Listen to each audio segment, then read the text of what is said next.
ನಮ್ಮ ತುಂಗಭದ್ರಾ ಡ್ಯಾಮಿನ ಬಗ್ಗೆ ಕೆಲವೊಂದಿಷ್ಟು ವಿವರಣೆಗಳನ್ನು ಕೊಡಲೇಬೇಕಾಗುತ್ತೆ. ಈಗಾಗಲೇ ನಾವು ಪ್ರತಿ ಸತಿ ನೀವು ಕೇಳ್ತಾ ಇದ್ರಿ, ಯಾಕೆ 80ಕ್ಕಿಂತ ಹೆಚ್ಚು ನೀರನ್ನು ನಿಲ್ಲಿಸ್ತಾ ಇಲ್ಲ ಅಂತಂದು. ಈಗಲೇ ಒಂದು ಗೇಟಿಂದು ಸಮಸ್ಯೆ ಆಗಿದೆ. ಅದು ತಾವೆಲ್ಲ ತಮ್ಮ ಸಹಕಾರನೂ ಇತ್ತು ಮತ್ತು ಸರ್ಕಾರನೂ ಮುತುವರ್ಜಿ ವಹಿಸಿ ಅದನ್ನು ಗೇಟ್ ಕುಂದಿಸುವಂಥ ಕೆಲಸ ಮಾಡಿದ್ವಿ. ಅದು ಟೆಂಡರ್ ಸ್ವಲ್ಪ ಬೋರ್ಡಿನವರಿಂದ ಸ್ವಲ್ಪ ತಡ ಆಯಿತು ನಮ್ಮ ಟೆಂಡ್ರು. ಯಾದರೂ ಈಗ ಟೆಂಡರ್ ಪ್ರಕ್ರಿಯೆ ಮುಗಿದಿದೆ. ಅಂದರೆ ಇನ್ನೂ ಒಂದು ನಮಗೇನು ಸಮಸ್ಯೆ ಅಂದರೆ ತುಂಗಭದ್ರಾದೊಳಗೆ gate number 11, gate number 18, gate number 20, gate number 24, gate number 11, gate number 18, gate number 20, gate number 24, gate number 27, gate number 28 ಇವಿಷ್ಟು ನಮಗೆ ಮೇಲೆ ಎತ್ತಲಿಕ್ಕೆ ಇಳಿಸ್ಲಿಕ್ಕೆ ಆಗ್ತಾಯಿಲ್ಲ. ಈಗ ನಾವು ನೀರು ಬಿಡ್ತಾ ಇಲ್ಲ, ಈ ಗೇಟ್ನ ಮುಖಾಂತರ ಬಂದ್ ಮಾಡಿದ್ವಿ ಪೂರ್ಣ. ಯಾಕಂದರೆ ಅವು ಸ್ವಲ್ಪ ಬೆಂಡ್ ಆಗಿದ್ದಾವೆ. ಅದಕ್ಕೆ ಅವನ್ನ ಟಚ್ ಮಾಡಿದರೆ ಮತ್ತೆ ನಮಗೆ ನೀರಿನ ಸಮಸ್ಯೆ ತೊಂದರೆಗಳು ಆಗಬಾರ್ದು ಅನ್ನೋ ದೃಷ್ಟಿಕೋನ ಇಟ್ಕೊಂಡು ಅದು ಮತ್ತೆ ಅದ್ರ ಜೊತೆ ಸ್ವಲ್ಪ ಬೆಂಡ್ ಆಗಿದೆ. ಮೊನ್ನೆ ನಾನು ಭೇಟಿನೂ ಕೊಟ್ಟಿದ್ದೆ ಡ್ಯಾಮ್ಗೆ, ಒಂದು 15 ದಿವಸದ ಹಿಂದೆ ಭೇಟಿ ಕೊಟ್ಟು ನಾನು ಅವತ್ತು ನಮ್ಮ ಅಧಿಕಾರಿಗಳನ್ನು ಕರೆದು ಅಲ್ಲಿ ಚರ್ಚೆನೂ ಮಾಡಿದೆ. ಕನಿಷ್ಠ 6 ಗೇಟು ನಮಗೆ ತೊಂದರೆ ಆಗ್ತದೆ. ಆದರೆ ಈ ಬೆಳೆಗೇನಂತ ನಮಗೆ ತೊಂದರೆ ಆಗೋದಿಲ್ಲ. ಈ ಬೆಳೆಗೆ ನಾವು ನೀರು ಕೊಡ್ತೀವಿ. ಅದಕ್ಕೆ ರೈತರ ಗಮನಕ್ಕೆ ಮತ್ತು ಮಾಧ್ಯಮದ ಗೆಳೆಯರ ಗಮನಕ್ಕೆ ನಾವು ಈಗ ಎಲ್ಲ ಗೇಟ್ನಿಂದಲೂ ನೀರು ಬಿಡ್ತಾ ಇದ್ವಿ. ಆದರೆ ಇವು 6 ಗೇಟಿಂದ ನೀರು ಬಿಡ್ತಾ ಇಲ್ಲ. 4ನೇ ಗೇಟೂ ಸ್ವಲ್ಪ ಸಮಸ್ಯೆ ಆಗಿತ್ತು. ನಮಗೆ 4ನೇ ಗೇಟು ಸಮಸ್ಯೆ ಆಗಿತ್ತು. ಅದನ್ನು ಸ್ವಲ್ಪ ಬೆಂಡ್ ಇದೆ. ಆದರೆ ಅದು 2 ಫೀಟಿನವರೆಗೂ ಮ್ಯಾಗ ಇಳುತ್ತೆ. ಅದ್ರ ಮೇಲೆ ಹೇಳೋಕ್ಕೆ ಸಾಧ್ಯ ಇಲ್ಲ. ಅದನ್ನು ನಮಗೆ 1,50,000ಕ್ಕಿಂತ ಹೆಚ್ಚು ಇನ್ಫ್ಲೋ ನೀರು ಬಂತಂದರೆ ಅಷ್ಟು ಗೇಟ್ ಎತ್ತಬೇಕಾದಂಥ ಪರಿಸ್ಥಿತಿ ಐತೆ. ಆದರೆ ಇವು 6 ಗೇಟು ಸಮಸ್ಯೆ ಆಗುತ್ತೆ. 7ನೇದಂದ್ರೆ 4ನೇ ಗೇಟೂ ಸೇರಿ 4ನೇ ಗೇಟನ್ನು 2 ಫೀಟ್ ಮಾತ್ರ ಹೇಳೋಕ್ಕೆ ಸಾಧ್ಯತೆ. ಅದ್ರ ಮೇಲೆ ಎತ್ತಿದರೆ ಮತ್ತೆ ಅದಕ್ಕೆ ತೊಂದರೆ ಆಗುತ್ತೆ. ಯಾಕಂದರೆ ನೀರು ಪೂರ್ಣ ಪ್ರಮಾಣದ ಡ್ಯಾಮ್ ತುಂಬಿರೋದ್ರಿಂದ ಸ್ವಲ್ಪ ತೊಂದರೆ ಆಗಬಾರ್ದು ಅನ್ನೋದಕ್ಕೆ ಮತ್ತು 1ನೇ ಬೆಳೆ ನಾವು ಸುರಕ್ಷಿತವಾಗಿ ಕೊಡಲಿಕ್ಕೆ ಏನೇನು ಪ್ಲ್ಯಾನ್ ಮಾಡಬೇಕಾಗೈತೆ ನಮ್ಮ ಅಧಿಕಾರಿಗಳು ಮತ್ತು ನಾವು ಅದ್ರ ಬಗ್ಗೆ ನೀರಾವರಿ ಮಂತ್ರಿಗಳ ಗಮನಕ್ಕೂ ತಂದಿದ್ದೀವಿ. ಅದ್ರ ಬಗ್ಗೆ ಪೂರ್ಣ ಪ್ರಮಾಣದ ಚರ್ಚೆಗಳಾಗಿದ್ದಾವೆ. ಮತ್ತು ಅದ್ರ ಜೊತೆಗೆ ಈಗ ನಮಗೆ ಏನೀಗ ಬೋರ್ಡ್ನೊಳಗೆ ನಿರ್ಧಾರ ಆಗಿತ್ತು. ಬೋರ್ಡ್ನೊಳಗೆ ಏನು ನಿರ್ಧಾರ ಆಗಿದೆ ಅಂದರೆ, ಒಂದು ಬೆಳೆಗೆ ಮಾತ್ರ 80 TMC ನೀರು ಇರಬೇಕು. ಅದಕ್ಕಿಂತ ಮೇಲೆ ಹೇಳಿದ್ರೆ ಗೇಟ್ಗಳಿಗೆ ಸ್ವಲ್ಪ ತೊಂದರೆ ಆಗುತ್ತೆ ಅಂತಂದು ಅವರು ಕನಿಷ್ಠ 18 ಗೇಟ್ಗಳಿಗೆ ಸಮಸ್ಯೆ ಇದಾವೆ ಅಂತ, ಕನಿಷ್ಠ 30ರಿಂದ 35% ಡ್ಯಾಮೇಜ್ ಇದೆ ಅಂತಂದು ವರದಿ ಕೊಟ್ಟಿದ್ದಾರೆ. ಹೀಗಾಗಿ ಅದಕ್ಕೆ ಈ ಸದ್ಯ ರೈತರ ಹತ್ರನೂ ವಿನಂತಿಯನ್ನು ಕೇಳ್ತಾ ಇದ್ದೀವಿ. ಈಗಾಗಲೇ ICC ಮೀಟಿಂಗ್ ಒಳಗೆ ಒಂದು ಬೆಳೆದ ಬಗ್ಗೆ ನಿರ್ಧಾರ ಮಾಡಿದ್ದೀವಿ. ಇನ್ನೂ ಒಂದು ಬೆಳೆದ ಬಗ್ಗೆ ವಿಚಾರ ಮಾಡೋದಾಗ ಇವತ್ತು ನಮಗೆ ಇವು 4-6 ಗೇಟಿಗೆ ಪುನಃ ಹೇಳೋಕ್ಕೆ ಮತ್ತು ಅದನ್ನು ಮೇಲೆತ್ತಲಿಕ್ಕೆ ಕೆಳಗಿಳಿಸ್ಲಿಕ್ಕೂ ತೊಂದರೆ ಇರೋದ್ರಿಂದ ಅದನ್ನು ಹಂಗೆ ಬಿಟ್ಟಿದ್ವಿ. ಈಗ ಅದಕ್ಕೆ ನೀವು ನೋಡ್ಬೋದು ಎಲ್ಲ ಗೇಟಿಂದ ನೀರು ಬಿಡಕತ್ತೀವಿ. ಆದರೆ ಇವು 6 ಗೇಟಿಂದ ನೀರು ಬಿಡ್ತಾ ಇಲ್ಲ. ಹೀಗಾಗಿ ಓಪನ್ ಅಂದರೆ ಅದು ಸ್ವಲ್ಪ ಇದಾಗಿದೆ, ಬೆಂಡ್ ಆಗಿದಾವೆ. ಸ್ವಲ್ಪ ಓಪನ್ ಮಾಡೋಕ್ಕೆ ಹೋದ್ರೂ ನಮಗೆ ಸ್ವಲ್ಪ ತೊಂದರೆ ಆಗ್ಬೋದು ಅನ್ನೋ ದೃಷ್ಟಿಕೋನ, ಮೊಮೆಂಟು ಸ್ವಲ್ಪ ತೊಂದರೆ ಆಗ್ಬೋದು ಅಂತಂದು ಬೇರೆ ಎಲ್ಲದ್ರ ಕಡೆಯೂ ಸ್ವಲ್ಪ ನೀರು ಅದನ್ನೇ ಜಾಸ್ತಿ ಯಾವ ಸರಿ ಇದೋ ಅವನ್ನ ಸ್ವಲ್ಪ ಹೆಚ್ಚು ಇದನ್ನು ಮಾಡ್ಕೊಂಡು ನೀರು ಬಿಡೋಂಥ ವ್ಯವಸ್ಥೆ. ಸರಿ, ಈಗ ಅದು ಬೋರ್ಡು ಸೆಂಟ್ರಲ್ನಿಂದನೇ ಕಳಿಸಿದಂಥ ಕಮಿಟಿಯ ಅವರು ವರದಿಯನ್ನು ಕೊಟ್ಟಿದ್ದಾರೆ. ಈಗಾಗಲೇ ಅದ್ರ ಬಗ್ಗೆ ವರದಿ ಕೊಟ್ಟಿದ್ದಾರೆ. ಅದರೊಳಗೆ ಇವು 6 ಅದಾವಲ್ಲ, ಈ CBI ಮೇಜರ್ ಆಗ್ತಾಯಿದೆ. ಅದಕ್ಕೆ ನಾವು 4th ಈಗ ಬಂದ್ ಮಾಡಿದ್ದೀವಿ.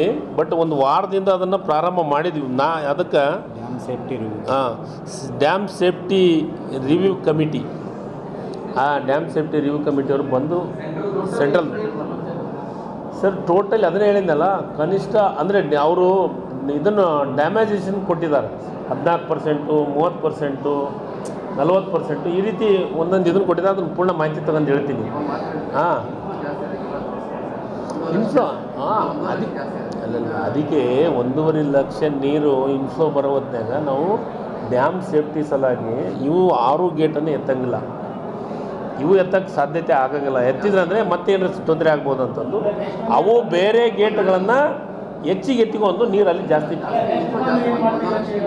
ನಾನು ಹೇಳಕತ್ತೀನಿ ಏನಾಗಲ್ಲ ಬಟ್ ನೀರನ್ನು ನಾವು ಬೇರೆ ಯಾವ ಮೂವ್ ಆಗತ್ತೇವಲ್ಲ ಗೇಟ್ಗಳು ಯಾವ್ಯಾವ ಇವಾಗ ಅದರಿಂದ ಸ್ವಲ್ಪ ಜಾಸ್ತಿ ನೀರು ಬಿಡಿಸುವಂಥ ಕೆಲಸವನ್ನು ಮಾಡ್ತೀವಿ. ಈಗ ನಮಗೆ ಇನ್ನು ಇನ್ಫ್ಲೋದ್ದು ಮಾಹಿತಿ ತಗೊಂಡು ಹೇಳ್ತೀನಿ ನಾನು. ಅಷ್ಟು ಅದು ಅಲ್ಲಲ್ಲ ಅಷ್ಟು ಬಿಡುಗಡೆ ಮಾಡೋದಕ್ಕೆ ಕಷ್ಟ ಆಗುತ್ತೆ. ಅದರಲ್ಲಿ ನಾನು ಮಾಡಿಲ್ಲ ಇನ್ನವರಿಗೂ, ಬಟ್ ಅದ್ರ ಡೀಟೇಲ್ ತೊಗೊಂಡು ಕೊಡ್ತೀನಿ. ನನಗೆ ಮಾಹಿತಿ ಇಲ್ಲ, ಮಾಹಿತಿ ತೊಗೊಂಡು ಅಷ್ಟು ಕೊಡ್ತೀನಿ.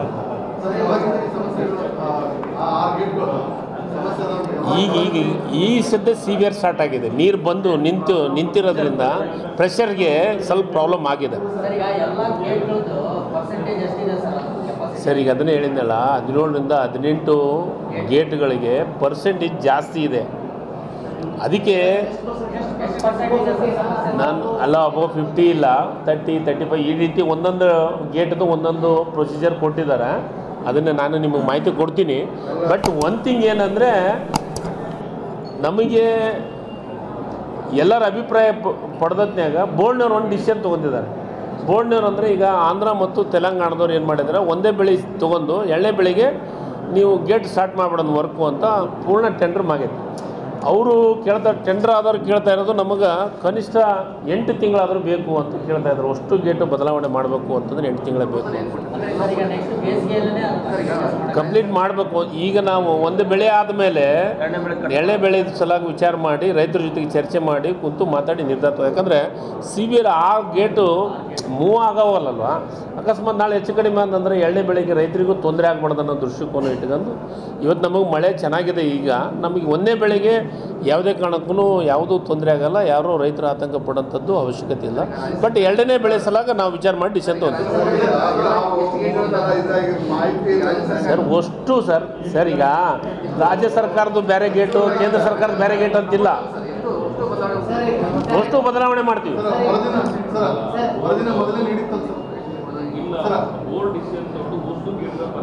ಅಷ್ಟು ಗೇಟ್ಗಳನ್ನು ಬದಲಾವಣೆ ಮಾಡಬೇಕಂತ ಈಗ ನಿರ್ಧಾರ ತೊಗೊಂಡ್ಬಿಟ್ಟೈತೆ. ಟೆಂಡರ್ನು ಆಗಿಬಿಟ್ಟೈತೆ, ಆಗ್ತಾವ.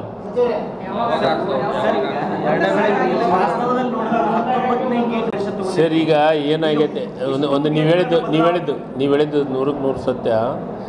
ನಮ್ಮಲ್ಲಿ ಬೋರ್ಡ್ನವರು ಡಿಸಿಷನ್ ತೊಗೊಂಡ ಮಟ್ಟ ನಾವೇನು ರಾಜ್ಯ ಸರ್ಕಾರದವ್ರು ಏನು ಮಾಡೋಕ್ಕೆ ಸಾಧ್ಯ ಇಲ್ಲ.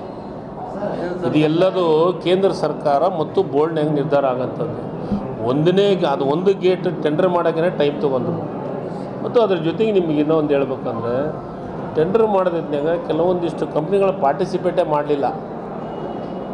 ಅದೂ ಸಮಸ್ಯೆ ಇದೆ. ಸುಮ್ಮನೆ ನಾವು ಎಲ್ಲರದ್ರ ಮ್ಯಾಗ ಸುಮ್ಮನೆ ಮಾತಾಡೋದ್ನಾಗ ಏನೇನೋ ಮಾತಾಡ್ತಿರ್ತಾರೆ. ಒಂದಿಷ್ಟು ಮಂದಿ ತಿಳುವಳಿಕೆ ಇರ್ಲಾರ್ದ ಆ ಗೇಟ್ ಹಾಕಲಿಲ್ಲ, ರಾಜ್ಯ ಸರ್ಕಾರ ಮಾಡಲಿಲ್ಲ, ರಾಜ್ಯ ಸರ್ಕಾರ ಹಂಗಾತು, ರಾಜ್ಯ ಸರ್ಕಾರ ಹಿಂಗಾತು ಅಂತ.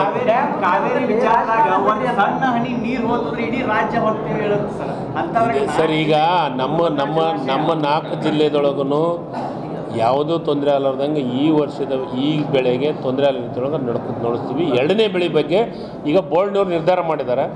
ನಾವು ನಮ್ಮ ರೈತರ ಜೊತೆ ಕೂತ್ಕೊಂಡು, ಯಾಕಂದ್ರೆ ಇವತ್ತಿನ ವಾಸ್ತವ ಸತ್ಯ ರೈತರಿಗೆ ತಿಳಿಸ್ಬೇಕಂತ ಕನಿಷ್ಠ 6 ಗೇಟ್ ಸಮಸ್ಯೆ ಆಗಿದೆ ಅಂತ ನಾನು ಮಾಹಿತಿ ತೊಗೊಂಡಿದ್ದೀನಿ. ಮೊನ್ನೆ ನಾನು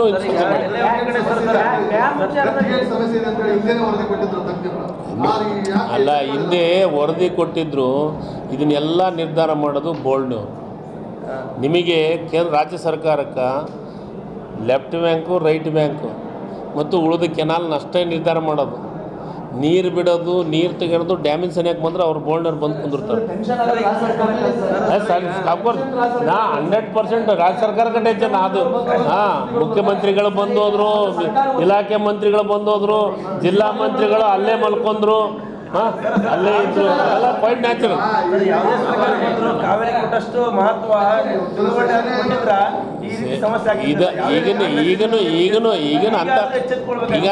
ಈಗ ಎಚ್ಚೆತ್ತುಕೊಂಡತೆ ಮಾಡ್ತೀವಿ.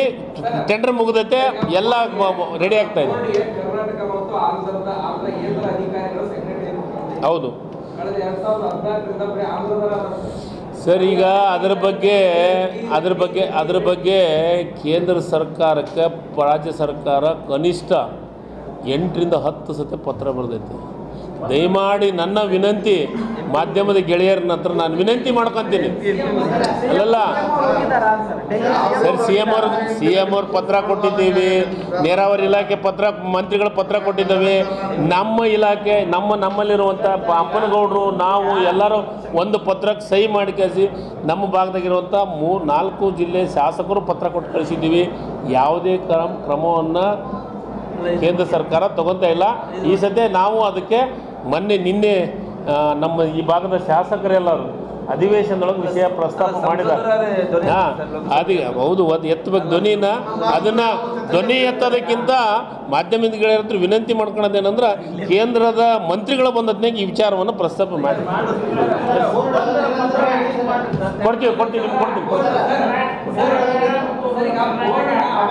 ಸಾಕು ಮಾಡಿರಿ, ಮುಂದಲ್ದು ಹೇಳ್ರಿ. ಏನು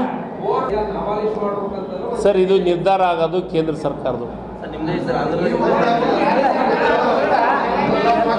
ಈಗ ರಾಜ್ಯ ಸರ್ಕಾರ ಏನು ಬೇಕಾದ್ರೂ ಬೇಡಿಕೆ ಇಡ್ಬೋದು, ನಿರ್ಧಾರ ತಗೊಳೋದು ಕೇಂದ್ರ ಸರ್ಕಾರ. ಹೇಳ್ತೀವಿ. ಧರ್ಮಸ್ಥಳ ಏನಂತ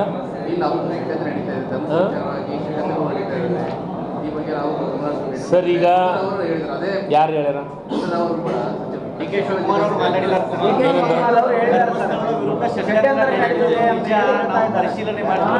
ಸರ್, ಈಗ ಅದಕ್ಕೆ ತನಿಖೆ ಮಾಡ್ತಾ ಇದ್ದೀವಿ. ತನಿಖೆ ನಡೀತಾ ಇದೆ. ತನಿಖೆ ನಡೆಯೋ ಹೊತ್ತಿನಾಗ ಅಧಿವೇಶನ ನಡೀತಾ ಇದೆ. ಅಲ್ಲಿ ಚರ್ಚೆಗಳನ್ನು ಆಗ್ತಾ ಇದ್ದಾವೆ. ಸಂಬಂಧಪಟ್ಟಂಥ ಇಲಾಖೆ ಮಂತ್ರಿಗಳು ನಿನ್ನೆ ಮಾತಾಡಿದ್ದಾರೆ. ಚರ್ಚೆ ನಡೆಯೋ ಹೊತ್ತಿನಾಗ ತನಿಖೆ ಆಗಲಿ, ತನಿಖೆ ವರದಿ ಬರಲಿ, ಅವಾಗ ಹೇಳ